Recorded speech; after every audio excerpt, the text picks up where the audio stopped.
So, autoimmune disease. It's probably the most common diagnosis today, and it is because of the toxic world we live in, at least part of it. So let's discuss what an autoimmune disorder is. So first we have to understand some basic physiology of your immune system. So your immune system is formulated. Anybody know where your immune system is in your body?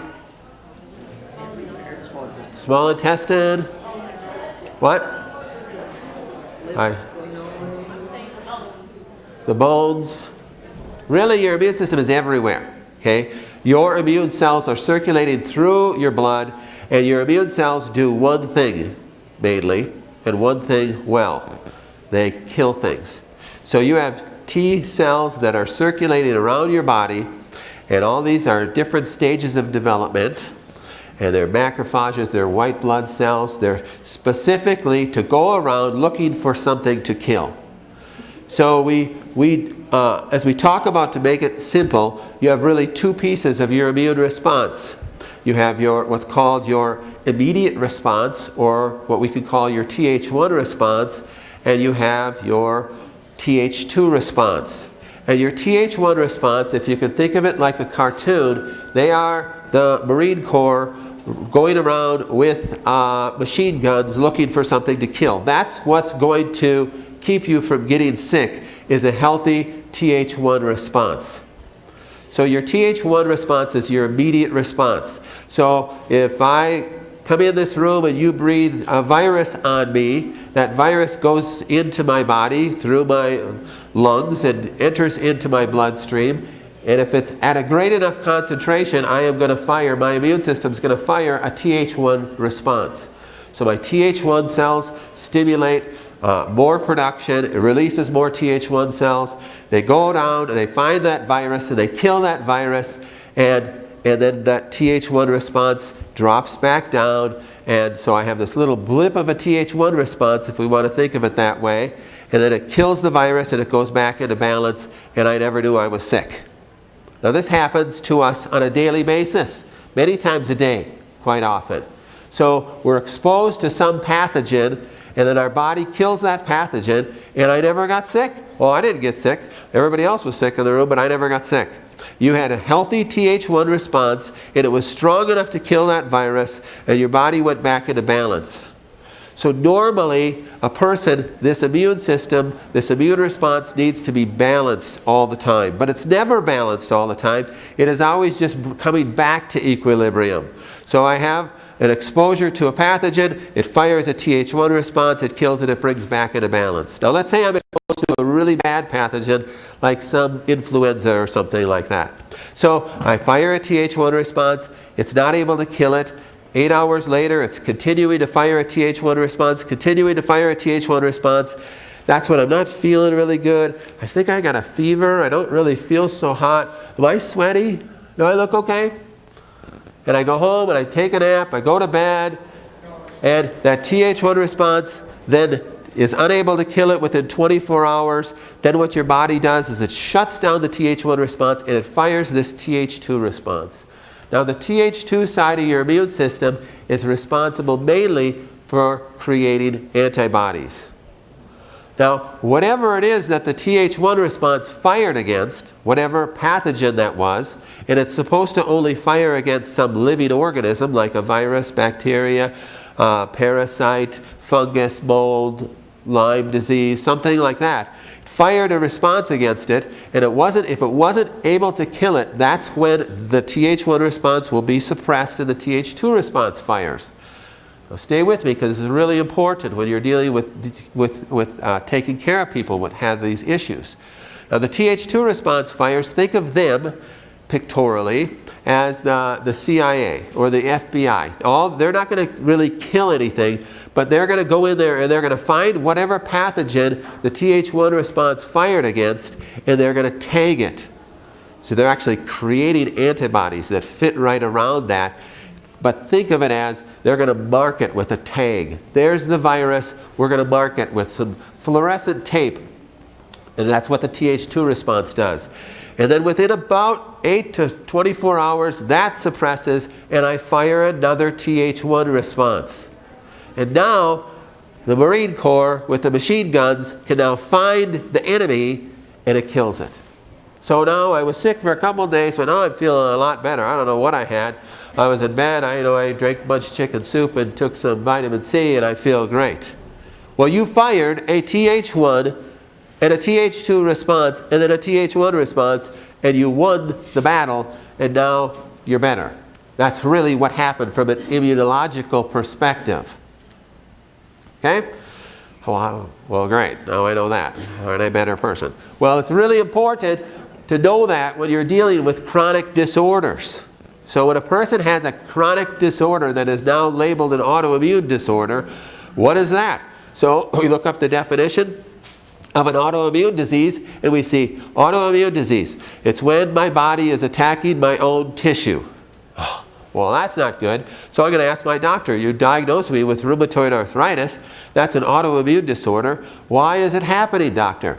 Well, that's an autoimmune disorder, and it's idiopathic, which is Latin for we have no idea.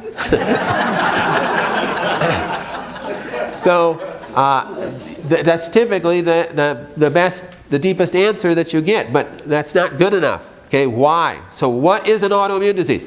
Well, I looked it up. It says when your body is attacking your own tissue. Well, let's expand that definition a little bit. It's not your body that's attacking your own tissue, it's your immune system. So either a hyper-firing Th1 or a hyper-firing Th2 response is destroying your own cells. Okay, well that's a little bit clearer. We know that's the immune system killing your own cells, but still why? Well, your immune system, remember I said it does one thing and it does one thing well. What does it do?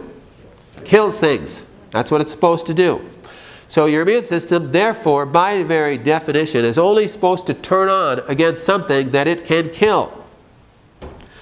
What are things that are killable that can enter your body as pathogens? We named them: viruses, bacteria, parasites, molds, funguses, right? Living organisms. Those are called biotoxins, living organisms that enter your body. Your immune system is supposed to kill those things. So, if my immune system is healthy, okay, it's a healthy immune system, I will fire a Th1, Th2 response and be able to kill that thing most of the time. So, here's the problems. Here's some things that cause an autoimmune disorder. There are some biotoxins, living organisms, mainly bacteria, that have the ability to go inside the cell. Now, bacteria are typically too large to go inside the cell. So you're exposed to them, you breathe them on me, they went into my bloodstream, they're circulated around my bloodstream. As long as they stay within my bloodstream, my immune system should be able to kill them as long as I have a healthy enough immune system. The problem is that there are some things, viruses are small enough to go inside of a cell. Now, if a virus enters a cell, and there's some bacteria that could go inside of the cell, that's the problem with Lyme disease. If there is a virus or a bacteria that goes inside the cell, what happens is your cell puts up this chemical marker on the outside of the cell. In a sense, you can say it's like if you went in to rob a bank and the cashier goes, okay, and she pushes the red button under the counter. And it calls the police and tells them there's somebody robbing our bank. And the police send the SWAT team, surround the entire bank until they catch the robber. Well, your body is much more efficient in waiting out for the robber to come out of the bank. What your body does when a virus enters the cell puts up a marker on the outside of the cell. Your lymphocytes and macrophages will surround that entire cell and destroy the cell, thereby killing the pathogen. It's very efficient. We sacrificed one cell. So what? It was going to die in 6 weeks anyhow, but we killed the pathogen and we destroyed it. However, there are some nasty viruses, Lyme being one of them, that could go inside the cell and disable that marker. So think of it, the teller inside the cell is hitting the red button, but nobody's coming to the rescue. So that pathogen can reproduce. And since we got somebody talking on Lyme today, we'll use another type of pathogen that does that very well. And have you ever heard of Helicobacter pylori, H. pylori? It's a nasty bacterial infection that has the ability to go inside the cell and disable that marker and reproduce. And because they're opportunistic organisms, when the immune response has finally slowed down or died down, it goes outside the cell and reproduces some more. You fire another immune response, it goes back inside the cell and hides again. Nasty things. So if I have one of those nasty type bacterial or viruses that have the ability to disable the marker inside the cell, my immune system cannot find it and then cannot effectively kill it. So it's constantly firing in a response against this pathogen that isn't very killable because it's elusive. Follow me? So when I do fire a Th1 response, and now it suppresses and I fire a Th2 response, and it hides inside the cell, my Th2 cytokines, the chemicals that are in that Th2 response that are responsible for making antibodies, are now looking for, I don't know what I'm supposed to make an antibody against, and here I'm at the thyroid gland, and so it starts making antibodies against your own tissue. That's what an autoimmune disease is. When your immune system, particularly your Th2 response, is unable to find the pathogen, what we now call the antigen, something that the immune system is turned on against, it's unable to find the antigen that your Th1 system has been constantly trying to fire and kill, it can create antibodies against the tissue that the response happened in. So then I can end up having thyroid antibodies, and then my immune system, my Th1 system, starts firing again, and it starts destroying thyroid cells. Not good. That's called Hashimoto's or Graves' disease if it's a hyperthyroid. So that's what the definition of an autoimmune disease expanded is, that when my immune system starts destroying my own cells because the antigen in question was not able to be found, and my immune system, my Th2 side, started to create antibodies against my own tissue, and therefore my immune system, my Th1 cytokines, started destroying my own tissue. That's what an autoimmune disease is. Now, many people have an autoimmune disease and don't even know they have an autoimmune disease. So, because they just don't know the definition of their disease. So, rheumatoid arthritis, all the inflammatory arthritides. So there's arthritis as far as classification is, you can have degenerative arthritis, meaning that's a wear and tear disease, or you can have an inflammatory arthritis. That's rheumatoid, psoriatic arthritis, gout. So those are autoimmune disorders. So the one way that you develop an autoimmune disease is if you are exposed to a biotoxin, a living organism that has the ability to go inside the cell and your body is unable to kill it. The second way that you can create, your body ends up creating an autoimmune disease, is if your immune system turns on against something that it was never supposed to turn on to. And your immune system was never supposed to turn on to inert substances, meaning non-living toxins. So what are some non-living toxins that if we did a chemical smear of anybody's bone tissue or joint capsule or neural tissue here would probably have some in? Heavy metals. So heavy metals, pesticides, chemicals, fertilizers. I mean, there's too many chemicals to mention because they're putting maybe 10 more out on the market a day. Those things are going into our food supplies. They're into our breathing space. I mean, this carpet was not dyed with blueberries and raspberries. I guarantee it. So those chemicals are leaching. That's why it fades over time. They're leaching into our airspace. The fastest way for you to get something into your blood, other than injecting it, is for you to breathe it in. So those go into your body, they circulate in your body, and your liver has to detox them. And if your liver is exceeding its ability to get rid of things, which happens on a regular basis, then that has to be shunted somewhere, or you'll end up with toxemia, and it gets shunted to different cells of your body.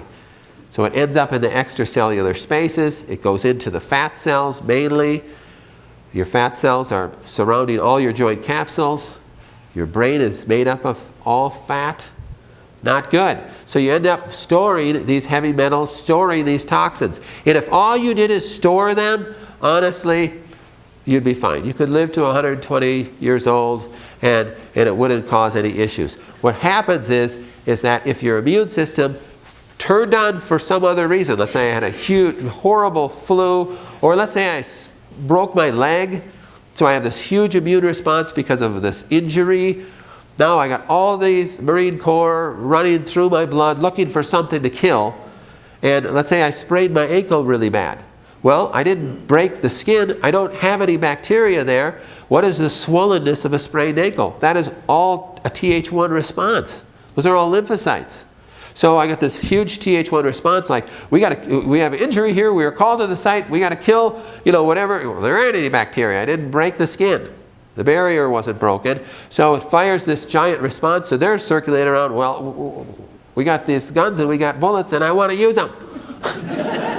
So it could find something that it's not supposed to turn on against, like mercury in your joint capsule. And you start getting this pain in your joint and you can't figure out why. Now once your immune system turns on against something, it is relentless. It won't stop. So you have this constant ramped up inflammatory process.